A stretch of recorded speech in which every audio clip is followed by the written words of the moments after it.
Oi, pessoal, tudo bem? Bom dia. Como vocês devem ter visto já acompanhando aqui o canal, uma coisa que eu sempre tive vontade de alimentar por aqui é essa live diária ou essa gravação diária em que eu comento um pouquinho as notícias do dia ou outros elementos, né? Fazer uma live todos os dias para falar um pouco. É que nem sempre eu consigo fazer a live todos os dias e ainda não estou pronta para fazer em formato de live. Então, assim, estou gravando aqui, vou publicar sem edição, como se fosse uma live. Então, o que você está assistindo é uma gravação. E quando eu me sentir preparada, assim, eu volto a fazer a live mesmo para poder interagir com todo mundo, etc, etc. E a minha ideia aqui hoje é comentar algumas notícias do dia que sejam relacionadas à produtividade, que tenham a ver com o nosso trabalho por aqui. Eu acredito que seja uma maneira da gente alimentar essa discussão, se manter informado e discutir sobre temas e pautas atuais e até identificar algumas pautas que eu posso trazer aqui para o Vida Organizada em formato de dicas ou também entrevistar pessoas, enfim, a gente vai criando esse conteúdo em conjunto, beleza? Os dois jornais que eu recebo em casa e leio todos os dias são o Estado de São Paulo e a Folha de São Paulo. Eu gosto de ler os dois, né? Apesar de não concordar com o viés editorial do Estadão, por exemplo, e discutir a publicação de algumas colunas na Folha de São Paulo, eu me apego muito à parte factual e gosto de ler algumas opiniões que são postadas lá. Então, hoje, que é terça-feira, estamos aqui no dia 17 de maio de 2022. Tem algumas notícias que são interessantes que eu gostaria de comentar com vocês. Uma notícia que vem aí permeando a semana e que eu acho que é importante comentar é sobre a licença menstrual. Não sei se vocês estão sabendo disso, né? Mas a Espanha provavelmente vai se juntar aí a um grupo de países que oferecem licença remunerada para mulheres no período menstrual, como já acontece no Japão, Taiwan, Indonésia, Coreia do Sul e Zâmbia. No caso espanhol, se aprovada, a lei permitirá 3 dias de folga para quem tem uma menstruação dolorosa. E aí, falando um pouquinho mais sobre a notícia, né?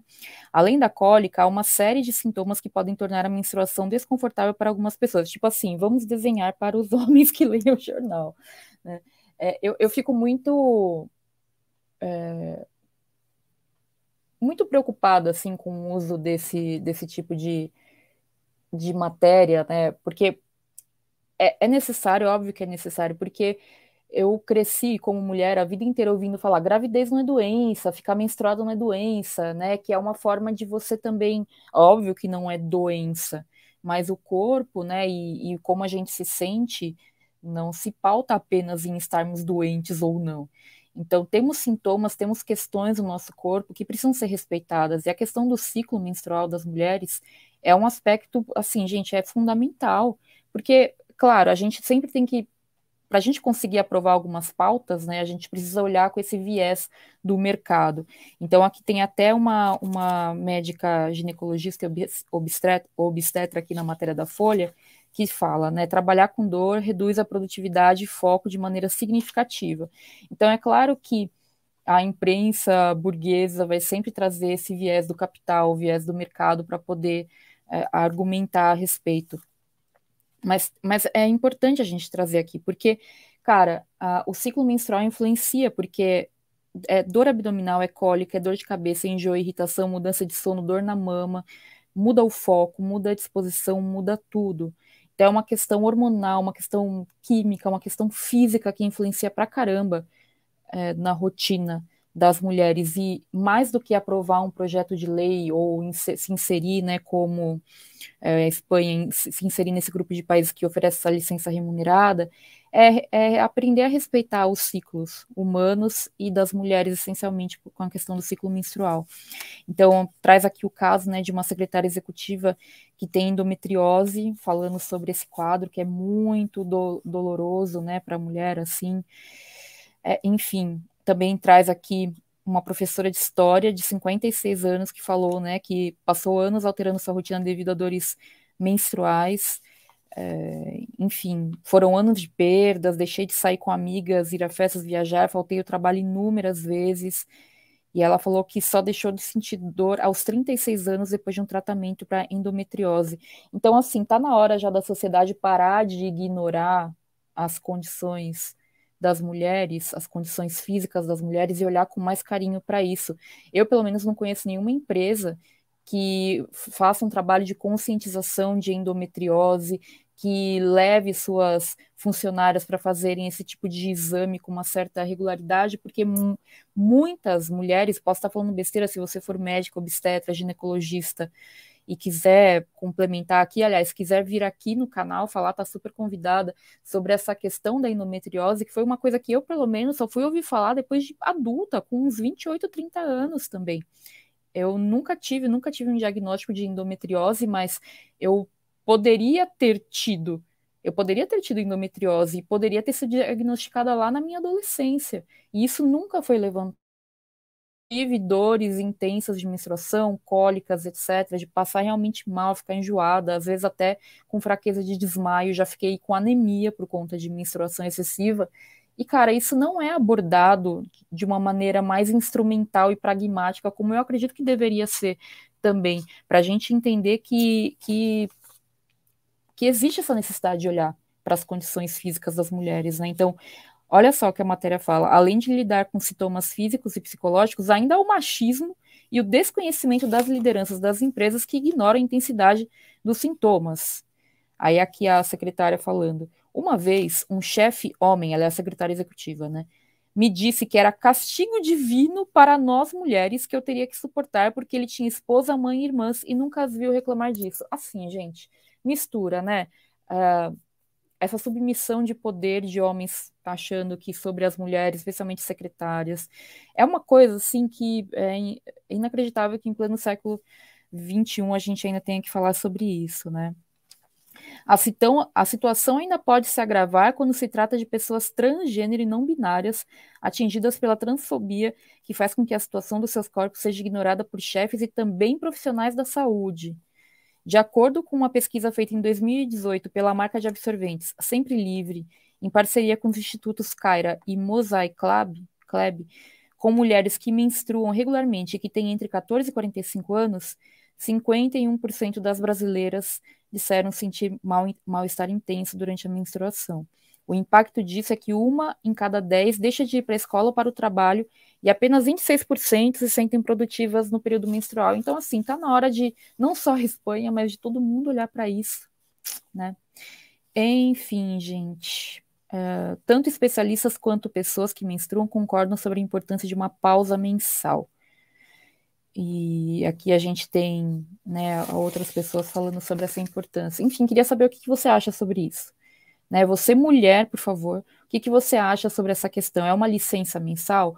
Tem mulheres que não conseguem entender, eu tenho um ciclo muito irregular, às vezes não conseguem entender qual o momento do mês que elas estão nesse momento, né, da menstruação, que estão sofrendo mais com os efeitos aí da menstruação. Então, e você também, se você trabalha em RH, o que você pensa sobre isso? Você que é gestor ou gestora, né, executa algum cargo aí de liderança, o que você pensa sobre isso? Quais são as suas percepções? Como será que a gente pode trazer, se você está aí no âmbito, né, trabalha no setor público, como que a gente poderia trazer políticas que discutissem mais isso? Acho que seria bastante interessante a gente levantar essa questão. Bom, vamos para o outro assunto aqui que eu queria falar, né? Deixa eu beber uma aguinha antes disso.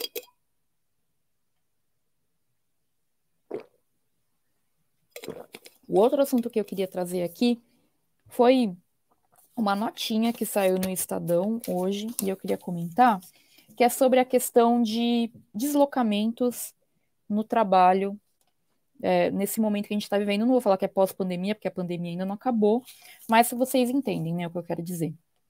Então, vamos lá. A gente tem aqui um relatório mobilidade apresentado nesta segunda-feira, no primeiro dia do Summit Mobilidade 2022, promovido pelo Estadão. Então, o que essa pesquisa traz, né, esse relatório? 2 em cada 3 brasileiros sofreram algum impacto relacionado à forma de deslocamento para o trabalho.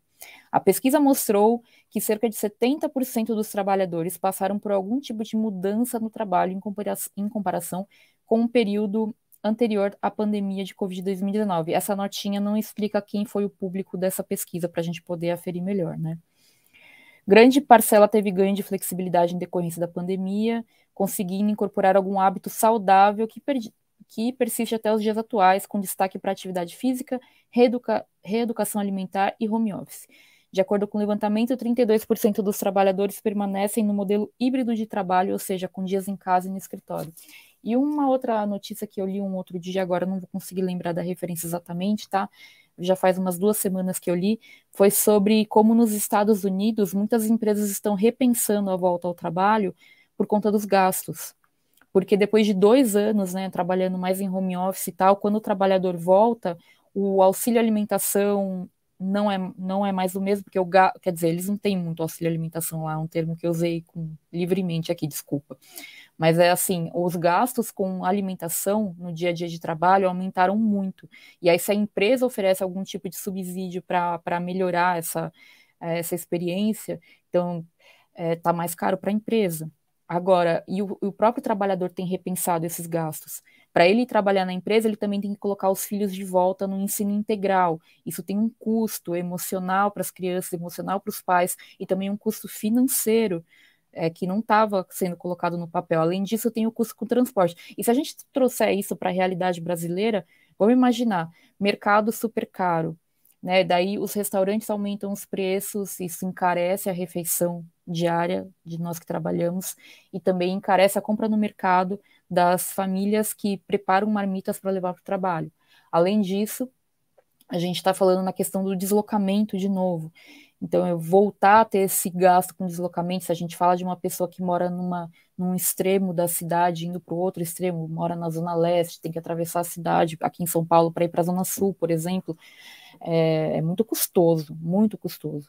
Né? Tomam-se horas do dia, tem a questão do transporte público e de aglomeração, e essa preocupação, pessoas que desenvolveram ansiedade, têm crise de pânico ao entrar num transporte coletivo lotado, né? Então a gente está lidando com muitas questões. O gasto da gasolina para quem vai de carro ou usa moto. Então, pensa, no Brasil esse cenário se agrava ainda mais. Então, eu queria também ouvir um pouquinho de vocês sobre isso. O que vocês acham desse cenário de regresso ao trabalho agora, né, nesse momento que a gente está vivendo, assim? Como que vocês estão experimentando isso? Vocês têm levado comida de casa? Como tem sido essa organização do preparo das comidas? Você tem ido para o trabalho todos os dias, uma vez, duas, três vezes por semana? Como que tem sido no seu trabalho essa questão do tempo de deslocamento? Como que você tem sentido isso?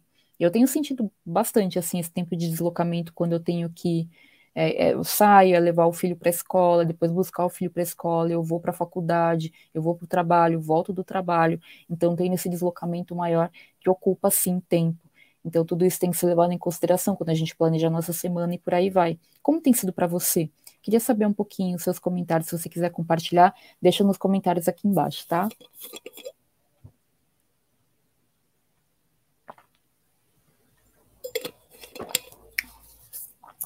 Bom, quero falar aqui sobre um acontecimento importante, né, que é um mutirão do emprego, certo?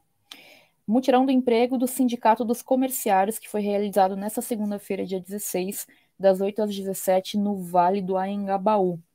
Mais de 6 mil desempregados, mais de 6 mil pessoas formaram fila desde a madrugada atrás de um emprego.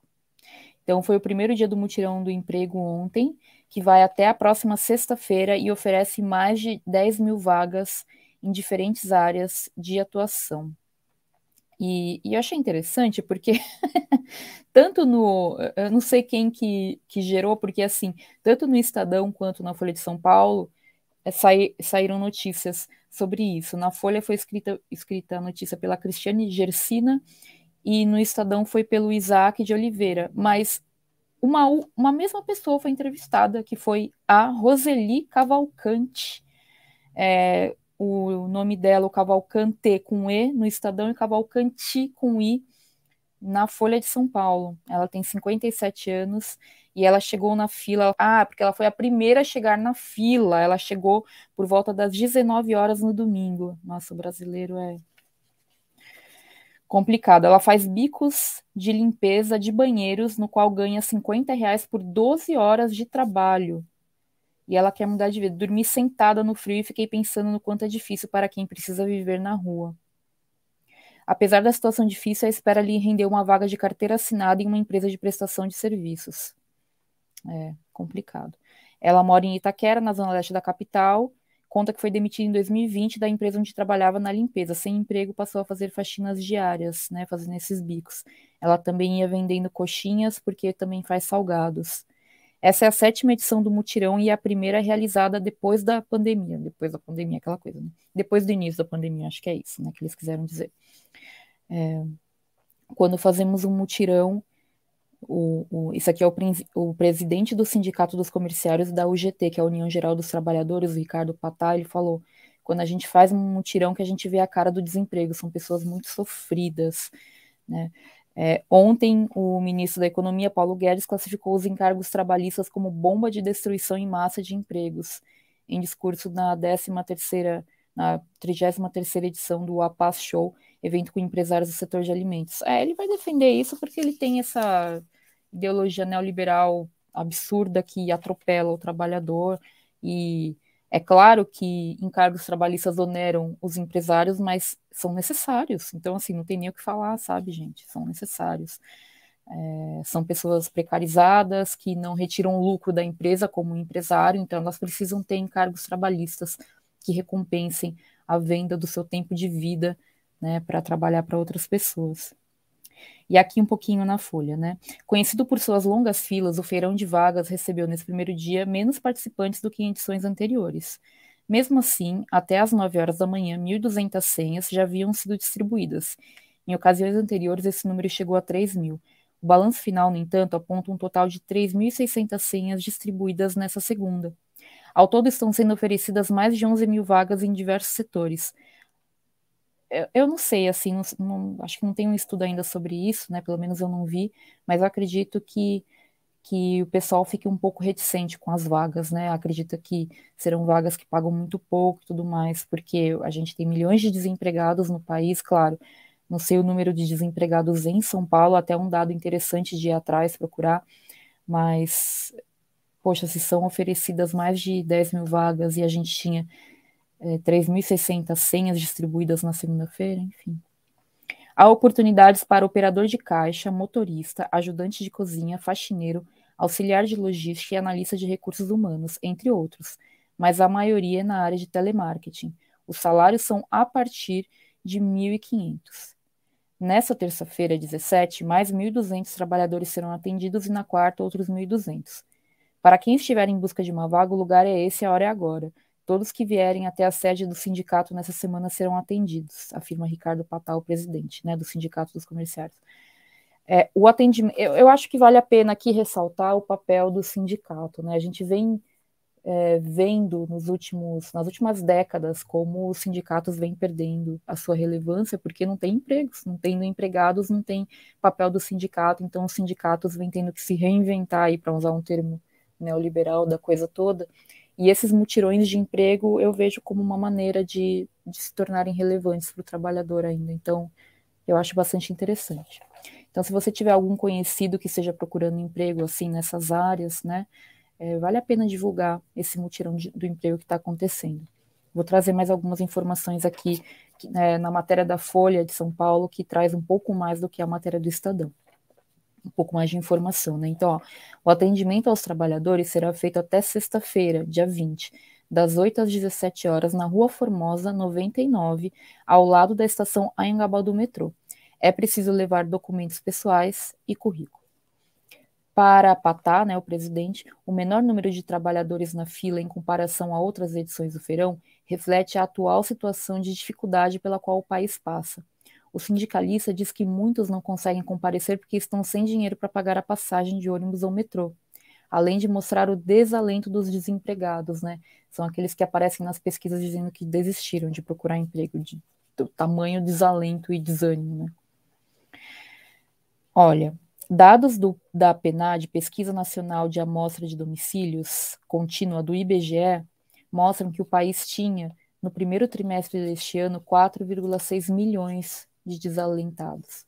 O desalento corresponde à situação de pessoas que estão disponíveis para trabalhar, mas deixam de procurar emprego porque não conseguem trabalho, não têm experiência, são muito jovens ou idosos ou não encontram nenhuma vaga em sua localidade. Então, é isso, são as características aí emocionais que precisam ser levadas em conta também mas para quem tiver interesse, está acontecendo aí o mutirão do emprego, então aqui em São Paulo, se tiver acontecendo algum mutirão semelhante no seu estado e você quiser divulgar aqui nos comentários desse vídeo, fica à vontade, porque assim a gente constrói essa rede aqui de colaboração para todo mundo, certo? E uma última notícia que eu quero comentar e que eu acho que é importante que a gente fale, que é sobre a situação na China, gente, que todos os dias os jornais vêm falando sobre a situação da produtividade como um todo na China, em detrimento da situação e da política governamental com relação ao Covid. Então, lá eles têm uma rígida política de combate ao vírus, né, que está pesando sobre deslocamentos, está pesando sobre a produção industrial, está pesando sobre o desemprego, sobre o consumo e sobre redes de abastecimento que estão impactando todos os países do mundo, inclusive o Brasil. Né? A gente tem visto aí várias reuniões e eventos acontecendo para discutir essas pautas. Então, olha só, isso aqui é uma notícia traduzida da Reuters. Tá? Então, com o nível de consumo em seu menor ponto e o desemprego em alta, a China revelou nesta segunda-feira, dia 16, seus piores indicadores econômicos em 2 anos, no momento em que o país enfrenta o surto mais grave de Covid-19 desde a primeira onda da doença em 2020. A rígida política de combate ao vírus imposta pelo governo pesa sobre os deslocamentos, o consumo e as redes de abastecimento. As vendas no varejo, principal indicador do gasto das famílias, registraram queda de 11% em ritmo anual em abril, anunciou o ONE, Escritório Nacional de Estatísticas. É o segundo mês consecutivo de queda do índice, que já havia recuado 3,5% em março. Ao mesmo tempo, a taxa de desemprego, monitorada de perto pelo governo, subiu de 5,8% em março para 6,1% em abril, nível próximo do recorde registrado em fevereiro de 2020, durante os meses mais duros da primeira onda. O índice apresenta, no entanto, um quadro parcial da situação, porque na China o desemprego é calculado entre a população urbana e exclui milhões de trabalhadores migrantes particularmente vulneráveis. Aí, na sexta-feira, 13, o governo anunciou medidas para que as empresas contratem mais funcionários jovens, que é um grande número de recém-formados que devem entrar no mercado de trabalho esse ano. Autoridades também estão pedindo ajuda às empresas públicas. Para o governo chinês, a meta em 2022 é criar quase 11 milhões de empregos, número que representa uma queda na comparação com o ano passado, que foi de 12,69 milhões. Mas esse critério não revela pistas sobre o número de empregos perdidos pela crise da saúde. A produção industrial caiu 2,9% em ritmo anual em abril, contra uma alta de 5% em março. Aí aqui fala sobre a questão do confinamento. O confinamento de Xangai prejudica as cadeias de abastecimento. A cidade portuária é um dos maiores pontos de entrada e saída de mercadorias na China. O confinamento tem um impacto considerável que ameaça o comércio mundial. Daí é um economista chinês falando. O impacto da Covid sobre a atividade será de curto prazo. E ele está tentando acalmar os ânimos aí da galera, né? E ele acredita em uma recuperação econômica em breve. A gente vendo o histórico da China, que está aí em potencial crescimento nas últimas décadas, a gente vê que provavelmente vai acontecer isso mesmo. Mas, sem dúvida, esse impacto no momento, nesse curto prazo, tem sido sentido não só na China, como em todos os outros países que estão sofrendo, porque a China hoje fornece, né, tantos materiais, chips, etc., para o mundo todo. Então, a gente está vendo isso se refletindo em todas as instâncias, né? Bom, as medidas anti-Covid provocam um risco para a meta de 5,5% de crescimento estabelecida por Pequim. O ano é crucial, pois o líder Xi Jinping deve ser reeleito como chefe de Estado da segunda maior economia mundial. Muitos economistas duvidam que o país consiga cumprir o objetivo, que seria o menor crescimento da China desde 1990, isso sem considerar 2020, o ano de início da pandemia. Olha só que interessante, né? O primeiro-ministro chinês falou o seguinte: a estabilidade da economia não é apenas uma questão econômica, mas também estabilidade social. Por esse motivo, o governo deve acelerar as medidas de estímulo. Para apoiar o crescimento, Pequim reduziu no domingo a taxa de juros de hipotecas para os compradores do primeiro imóvel. Enfim, uma matéria meio Frankenstein, assim, que junta um montão de coisas, né? Mas todos os dias os jornais vêm falando sobre essa situação na China, e eu acho que é importante a gente ficar de olho, porque a China aí certamente vai se tornar, as tendências aí falam, né, que até 2030 vai ser a grande potência mundial no lugar dos Estados Unidos. Então, acho que é importante que a gente acompanhe como que tem sido essas políticas por lá, à medida que essas notícias chegam até a gente. Então, gente, essas são as notícias do dia que eu queria compartilhar com vocês. Agora, finalizando as notícias, queria falar de coisas aqui que estão acontecendo, né? Vocês devem ter visto a nossa campanha no Vida Organizada, vou compartilhar aqui a tela com vocês. Para quem não acompanha a gente no Instagram, é Vida Organizada Oficial, tá? Eu vou compartilhar aqui com vocês na tela. Deixa eu ver se eu consigo, porque às vezes dá problema aqui no... Não, acho que eu vou conseguir compartilhar. Compartilhando aqui com vocês, tá? Isso aqui é uma iniciativa do Vida Organizada, que chama Destralhar Salva Vidas, que a ideia é justamente que a gente possa destralhar artigos, roupas de frio, cobertores, cachecóis, acessórios, enfim, tudo que puder ajudar pessoas mais carentes ou que estejam em situação de rua, morando na rua. Aqui em São Paulo esse número tem aumentado demais nos últimos anos, especialmente como decorrência da pandemia. E a gente então iniciou essa campanha na semana passada. Ontem eu fui buscar as doações que o pessoal levou lá no escritório do Vida Organizada, quero aproveitar para agradecer quem participou, e hoje mesmo estou esperando aqui a chegada de um pedido que eu fiz de mais de 50 cobertores para poder distribuir para moradores de rua, e hoje a gente já vai levar, porque nessa madrugada vai fazer 6 graus em São Paulo, então a gente sabe que existem pessoas que estão em situação de rua pela primeira vez, crianças pequenas, idosos, né, e todos os seres humanos de modo geral, e que não estão preparados para passarem por isso. Ninguém devia estar preparado para passar por isso, que é uma situação muito precária e muito triste. E claro que são medidas paliativas, a gente não está buscando aqui resolver todos os problemas do universo, mas acredito que já seja uma medida que possa ajudar a vida de pelo menos uma pessoa, já é válido, né? Então, destralhar salva vidas. Se você puder, contribua aqui hoje, aqui em São Paulo. Se você ainda quiser levar lá no Vida Organizada, ainda dá para levar, a gente de alguma maneira redistribui para moradores, tá?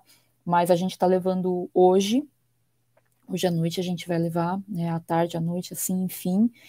Se você quiser, você também pode direcionar iniciativas na sua cidade sobre isso.